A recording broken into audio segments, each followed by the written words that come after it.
আমার পিছনেই রয়েছে লিঙ্গরাজ বাবার মন্দির। তো আউটডোর ক্যাফের মতো হাই সিলিং, সুন্দর। বরাবর গেল ফ্লাইট ডিলে হয়ে।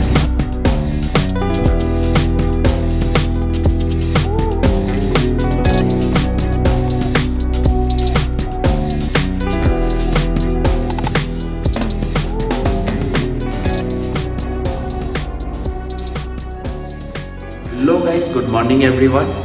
আবারও একটা নতুন ব্লগ নিয়ে চলে এসেছি। আজকে আমাদের পুরী ট্রিপের ডে 5। আজকে আমরা বাড়ি চলে যাব, সন্ধ্যেবেলা আমাদের ফ্লাইট আছে। তো 6:35 আমাদের ফ্লাইট। তো আমাদের এখানকার হোটেলের চেক আউট টাইম হচ্ছে 11টায়। তো আমরা 11:30 নাগাদ বেরোবো। এখান থেকে লিঙ্গরাজ মন্দির যাব, তারপর কি করবো, তারপর এয়ারপোর্ট যাব, আর এয়ারপোর্ট থেকে বাড়ি রেস্টুরেন্টে দাঁড়াবে, তারপরে লাঞ্চ করতে হবে। লাঞ্চ করতে হবে। এখন যাচ্ছি ব্রেকফাস্ট করতে, কালকে যেখানে করেছিলাম। এসে গেছি ব্রেকফাস্ট করতে। কালকে যেখানে ব্রেকফাস্ট করেছিলাম সেখানেই আজকে ব্রেকফাস্ট করব। দেখি আজকে ব্রেকফাস্টে কী অপশনস আছে। এখানে এসে একটু বেশি ফ্রুটস খাচ্ছে প্রতিদিন সকালবেলা। তো আমরা এখন শুরু হয়ে গেছি ব্রেকফাস্ট করার জন্য। এই ডেভিনা ফ্রুটস, আর আমার আজকে আছে পরোটা। সবসময় আনহেলদি খাবারই খেতেই ভালোবাসে না, বাড়িতে ফ্রুটস খাই, তাই মনে হচ্ছে না এখানে এসে আর ফ্রুটস খাই। তো এগুলোই খাচ্ছি আপাতত, ভালো লাগতো। আর বর্নভিটা, এখানে এসে একটু বেশি বর্নভিটা খাওয়া হয়ে যাচ্ছে, কারণ এখানে বর্নভিটাটা থাকছে। তো দিয়ে চলুন তোর ব্রেকফাস্টটা করে নিই, তারপর ঝটাপট নিচে গিয়ে চান করে বেরিয়ে যেতে হবে। আমরা এবারে হোটেল থেকে চেক আউট করে গেলাম, 11টা বেজে গেল। এবারে হোটেল থেকে চেক আউট করতে হলো। এবার আমরা যাচ্ছি রিসেপশনের দিকে, ওখানে লাগেজগুলো দেখি কিছুক্ষণ যদি রাখতে দেয় লাগেজ রেখে আমরা যাব পাশেই লিঙ্গরাজ মন্দির। লিঙ্গরাজ মন্দিরে একটু দর্শন করে এসে হয়তো লাঞ্চ করে এসে লাগেজ নিয়ে তারপর যাবো এয়ারপোর্টে। চেপে পড়েছি অটোতে, আর অটো করে যাচ্ছি আমরা লিঙ্গরাজ মন্দির। সব লাগেজ রিসেপশনে রেখে দিয়েছি, লিঙ্গরাজ মন্দির দর্শন করে এসে সব লাগেজ নেব। চলে এসেছি লিঙ্গরাজ বাবার মন্দিরে। আমার পিছনেই রয়েছে লিঙ্গরাজ বাবার মন্দির। তো আমরা ওই অটো থেকে ড্রপ হলাম। পুজো আজকে দিচ্ছি না, জাস্ট দর্শন করব। পুজোর ডালি তো ওখানেই পাওয়া যাচ্ছিল। তো লিঙ্গরাজ বাবার মন্দিরে এবার আমরা এন্ট্রি করব। এইটা হলো লিঙ্গরাজ বাবার মন্দিরের মূল প্রবেশ দুয়ার। এই দুয়ার দিয়েই ঢুকতে হবে ভেতরে লিঙ্গরাজ বাবার মন্দিরে। ভেতরে গিয়ে দর্শন হবে। এবার আমরা বুঝতে পারছি না যে জুতোটা কোথায় রাখবো, তাই দেখি কি করা যায়। এক্সট্রিমলি সরি, ভেতরেও ব্লগিং করা যাবে না, কারণ মোবাইল আমাদের জমা রাখতে হবে। মানে পুরীর মন্দিরের মতো না, এখানেও মোবাইল আর শু জমা করতে হবে। শু তো জমা ঠিক আছে, বাট মোবাইলটাও জমা করতে হবে। তাই ভেতরে তো ব্লগিং হবে না, কোনো ফটো ক্যাপচার করতে পারবো না, বাট বেরিয়ে আপনাদের সঙ্গে এক্সপিরিয়েন্সটা আমি শেয়ার করবো। এই আশেপাশেও কিছু মন্দির আছে, সেগুলোতে হয়তো গিয়ে একটু ছবি দেখাতে পারি, বাট মূল মণ্ডপে কিছু দেখানো যাবে না, কারণ এখানে মোবাইল ফোন ভেতরে অ্যালাউ নেই। মন্দির থেকে বেরিয়ে গেলাম, আমাদের পুজো দেওয়া হয়ে গেল। প্রসাদ নিয়ে এসেছি, ভেতরে তো ফোন নিয়ে ছিল না, মানে প্রসাদ না, নারকোল একটা নারকোল পুষ্প ছিল। মানে পুজো দিইনি, দর্শন করলাম, আর পাশে আর কি ওই পুষ্প দিল। তো পুজো দেওয়া হয়ে গেল। এবারে আস্তে আস্তে আবার যাচ্ছি হোটেলের দিকে। হোটেলে গিয়ে কিছু করবো, হালকা কিছু খেয়ে ভালো লাগছে না, তারপর এয়ারপোর্টের দিকে বেরিয়ে যাবো। এটাই এখন প্ল্যান আপাতত। মন্দিরে পুজো দেওয়া হয়ে গেছে, এবারে আমরা চলে এলাম আমাদের ওই হোটেলের ক্যাফে এরিয়াটাতে। ক্যাফে এরিয়াটাও বেশ সুন্দর, একদম সাজানো। অ্যাম্বিয়েন্সটা আপনাদের দেখাচ্ছি। আর দেবলিনা ভেতরে বসে আছে, দেবলিনা বসে আছে, খুব টায়ার্ড হয়ে গেছে এসে পুজো দিয়ে। দেখুন জল খাচ্ছে। আর এই হচ্ছে আমাদের এই হোটেল ম্যারিগোল্ডের যে ক্যাফেটা আছে নিচে, তার অ্যাম্বিয়েন্সটা। ভেতরে ইনডোর ক্যাফে, আর বাইরেটা একটু আউটডোর ক্যাফের মতো, উইথ হাই সিলিং, সুন্দর। আমাদের এখানে বসেই 2:30 পর্যন্ত কাটাতে হবে, কারণ ফ্লাইট তো 6:35, তো 3টে সাড়ে 3টে নাগাদ এয়ারপোর্টে ঢুকবো। আর এখানে যেখানেই যাচ্ছি না, এই যে এই কমপ্লিমেন্টারি ড্রিঙ্কটা সব জায়গায় দিচ্ছে। না, এটা তুলসী পাতা। সেদিনকে খেলাম ডিনারে, পানের মতো ছিল, পুরো পানের শরবত টাইপ, হ্যাঁ, মানে আজকে পানটাকে ক্রাশ করলে যেরকম হয় ওরকম ইয়ে করে এরকম একটা শরবত টাইপের। আর আজকে দিয়েছে তুলসী পাতা, খুবই রিফ্রেশিং লাগছে এই ড্রিঙ্কটা, বেশ রিফ্রেশিং, বেশ গরমের ঘুরে আসার পর দারুণ লাগলো। এইভাবেই দেখি আর কি অর্ডার দেওয়া যায়, তারপর দেখাচ্ছি আপনাদের কি অর্ডার দিলাম। এসে গেছে আমাদের দুটো ড্রিঙ্ক, যেটা অর্ডার দিয়েছিলাম, এটা সিট্রাস মইতো সামথিং কিছু, আর এটা হচ্ছে দেবলিনার ভার্জিন মইতো। মানে ও এটাও টেস্ট করবে, বাট এই দুটো ড্রিঙ্কই অর্ডার দিয়েছি। চলে এসছে আমাদের alfredo pasta with 2 garlic bread. দেবলিনার যেহেতু গার্লিক ব্রেড ফেভারিট নাকি, আর চলে এসছে আমাদের অ্যালফ্রেডো পাস্তা। এটাই হচ্ছে আমাদের আজকে লাঞ্চ। দেবলিনা এত চিলি ফ্লেক্স ঢালছে, মনে হচ্ছে আমি আর খেতে পারবো না, তো ঝাল লেগে যাবে।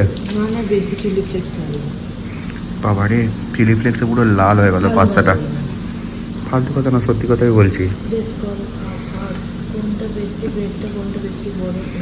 না, তুমি বড় ব্রেডটাই খাও, ওইটা তুমি খাও, এটা আমি খাবো। আমরা এবার হোটেল থেকে বেরিয়ে গেছি লাঞ্চটা করে, এয়ারপোর্টের দিকে রওনা হচ্ছে, আমাদের গাড়ি আসছে।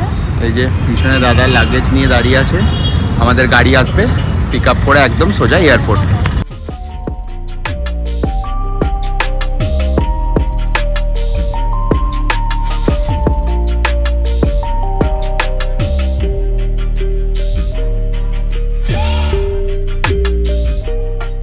চলে এসেছি এয়ারপোর্টে, আর এয়ারপোর্টে ওখানে অল্প লাইন আছে, বাট আমরা ইউজ করছি ডিজি যাত্রা অ্যাপ।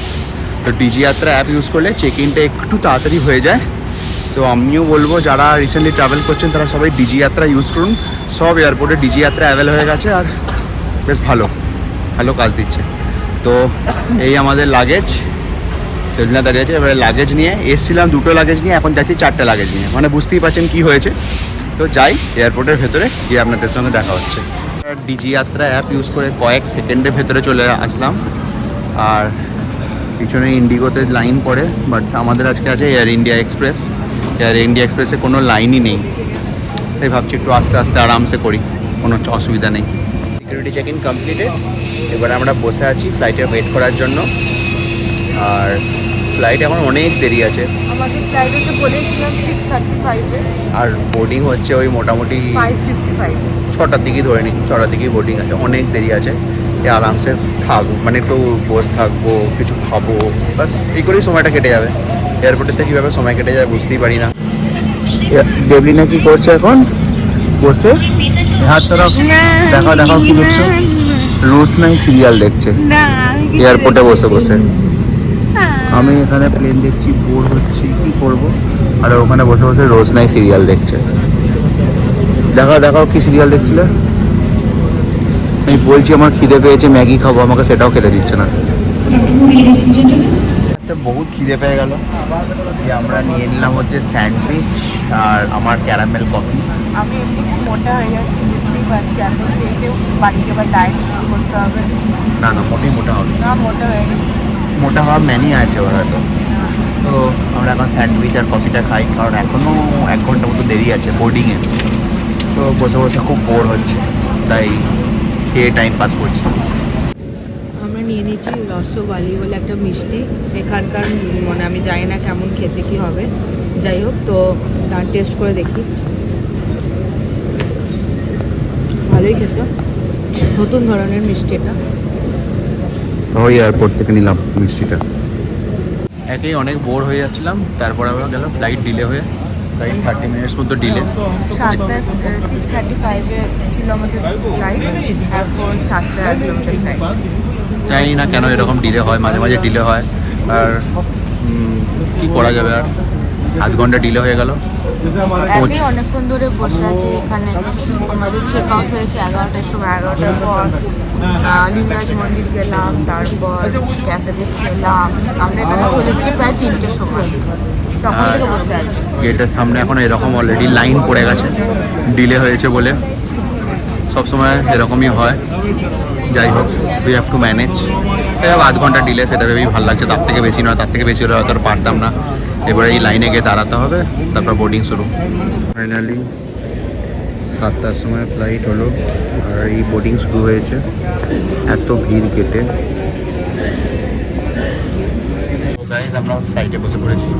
ফ্লাইট 7টার সময় ছাড়বে বলেছিল, বাট এখনো ছাড়েনি। এখন 7টা বেজে গেছে, এখনো ফ্লাইট ছাড়েনি। ওইখানে আমার মা বাবা পিক আপ করতে চলে গেছে এয়ারপোর্টে। এখনো অ্যানাউন্সমেন্ট চলছে। মা বাবা এখনো গিয়ে এয়ারপোর্টে পার্কিংয়ে বসে আছে কলকাতা, আর আমরা এখন ভুবনেশ্বর থেকে বেরোলাম না। যাই হোক, আশা করি আর 10-15 মিনিটের মধ্যে ফ্লাইটে পুশব্যাক হয়ে যাবে। সো আপনাদের সঙ্গে দেখা হচ্ছে কলকাতায়।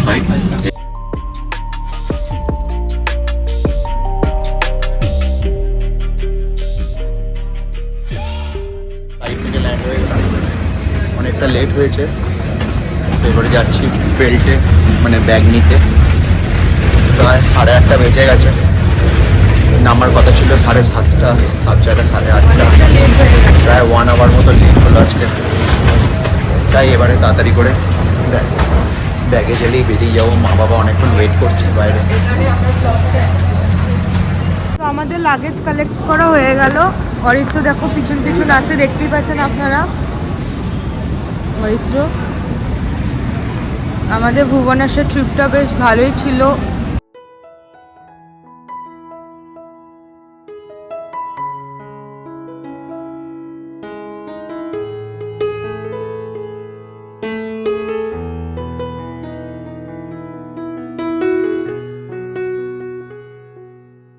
সবাই আসার সময় দাঁড়িয়েছি একটা রেস্টুরেন্টে একটা ডিনার করার জন্য। রাস্তায় এত জ্যাম ছিল, তো অনেক দেরি হয়ে গেছে।